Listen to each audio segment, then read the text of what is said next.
Star Wars fans, welcome. My name is John, and we're going to continue the review over the Kenner 12-inch figures released in the 90s.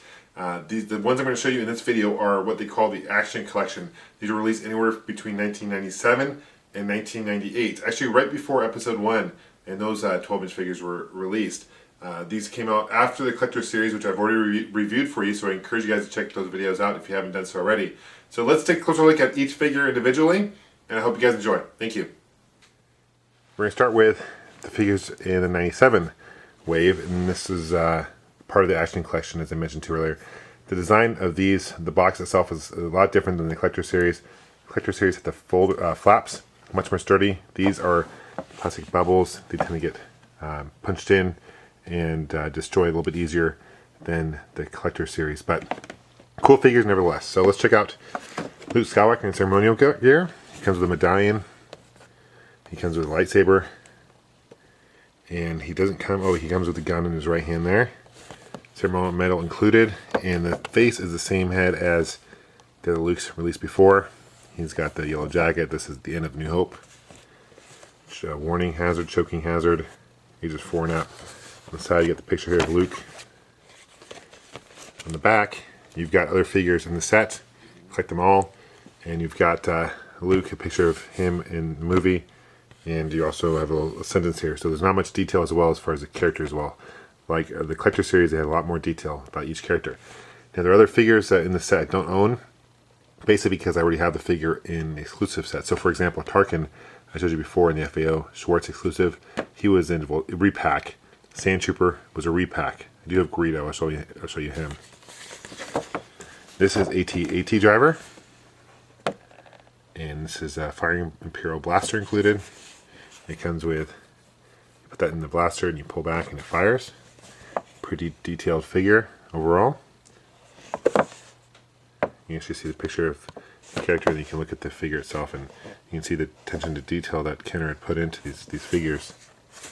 You get these figures fairly cheap overall. And not a picture of the character, but a picture of AT-ATs. And there's some other figures released. Luke, Han, and Hoth, I have that with Wampa. Han Solo and Hoth I have with Tauntaun, but those were also released individually. I do not own. I'll probably end up picking up eventually. Okay. Here's Greedo.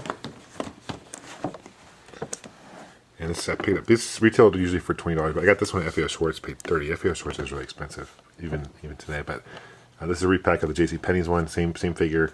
It's different, and he's got the same thing with the gun. It's actually melded in there, which you can't take it in or out, which is a really bummer. Get a different seal here, fully posable, and I guess you can bend him. Picture of Greedo. Now, did he fire first or did Han Solo? What do you guys think? This is probably one of the more rare figures I have in the collection. This is Snow Trooper. Now, the Snow Trooper figure itself is not too rare. You can pick up one for under $20 now today on like auction sites like eBay or wherever. But this one, it's got the blue highlights. This is the very first wave. We're a very limited run. So this right here alone will sell for anywhere for $100 plus, just in the package. So pretty cool. He's also got the firing Imperial blaster, probably the same one as the AT-AT Driver. So Snow Trooper on the bottom. Picture of him. Get the Imperial Galactic Empire seal. And then the Imperial Snow Trooper with, he's got the turret gun right there. Pretty cool. Here's the Action Collection figures released in 1998. Now, for the most part, the package is pretty much identical to the ones I just showed you. Notice, however, it says the Kenner Collection in the top right corner. Where before, you don't get that. Like with the Greedo, you don't get that. So that's one way of looking to see if they were released a little bit later. Also, look at the copyright on the back. I'm going to start here on the right with Chewbacca in chains. Chewbacca was a pretty rare figure to find for the Collector Series. They repackaged him. They gave him some chains. Really, it's funny they actually have like he's pretty hairy. And he's got this chain thing coming down on his neck too. One of my favorite 12-inch figures. Here he is. In chains. This is part of Return of the Jedi. It doesn't say anything about Return of the Jedi or any of the movies affiliations to what character. That's kind of weird. And here he is with Bosch. Okay. Removal restraints included. Here is firing Rebel blaster. This is Princess Leia Hoth gear. She's still shorter than 12 inches. Pretty equivalent to proportional to what she is in real life compared to the other characters.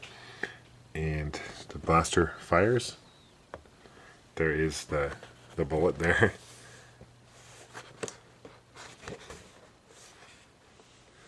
Look at the attention to detail.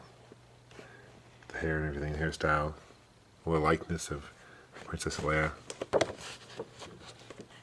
And it shows you how to kind of use the fire, the weapon. That's pretty neat. Now, Emperor Palpatine, again, he was a figure released, and I don't have him. He was an exclusive figure. I'll end up picking him up eventually. The one I have is a talking one, though. It came with a Royal Guard, but I'll probably end up picking him eventually. Here is, let's start with this one, Arquin Deanne. I think that's how you pronounce it, I'm not quite sure. Retail for $20 Toys R Us. And this is a character who was a band member. You'll remember the band members were Walmart exclusives for the collector's series. They just repacked them, made them more readily available. He's got the instrument. No sticker here mentioning what, interesting. It doesn't say anything. No weapons or anything like that, but he's got this weird looking oboe looking thing. Pretty posable as well, looks like. So he's part of, I guess he's part of the Return of the Jedi band. So he wasn't part of the Cantina band set. He's actually part of the Jabba the Hutt band set in the remake special edition. So that's interesting. Here is Luke Skywalker in Jedi gear. And you can see the Luke head here is quite a bit different than the Luke I just showed you the ceremony gear. It's reprinted, remade, a little bit more likeness to Luke. Alright, he's got this bone for the Rancor. Look at his lightsaber. It's a glow-in-the-dark lightsaber. And so it's almost, you can see it's glow-in-the-dark. That's pretty cool. I don't think they did that for very long, unfortunately, but that's a cool idea. He's almost got a black, he's got a brown vest, black suit.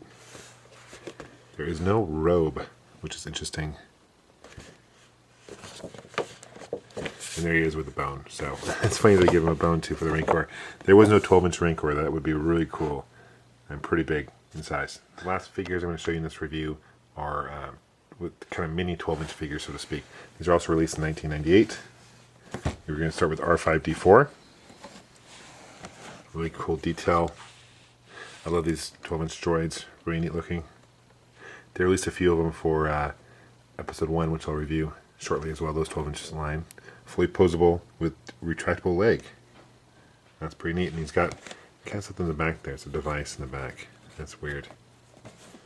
There's a picture of the character itself. He's the one that blew up in New Hope.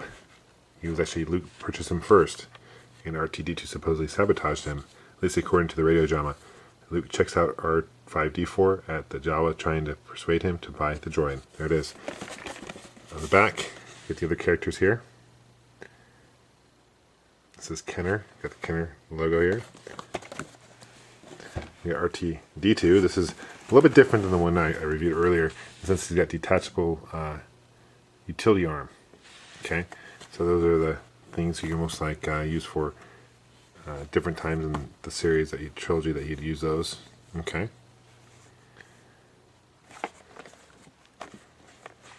I want to say these were available at Walmart, but I'm not quite 100% sure on that. But I want to say they were only available at Walmart from my memory, if that serves me correctly. Let me know if you guys know otherwise. Here is Wicket the Ewok. And you notice that he doesn't have any hair like Chewbacca, just plastic. He comes with a spear, fully posable. They later on release other Ewoks for the 12-inch series. I'll review those shortly, but pretty cool. Anyway, thanks for watching, guys, and may the Force be with you always. Take care.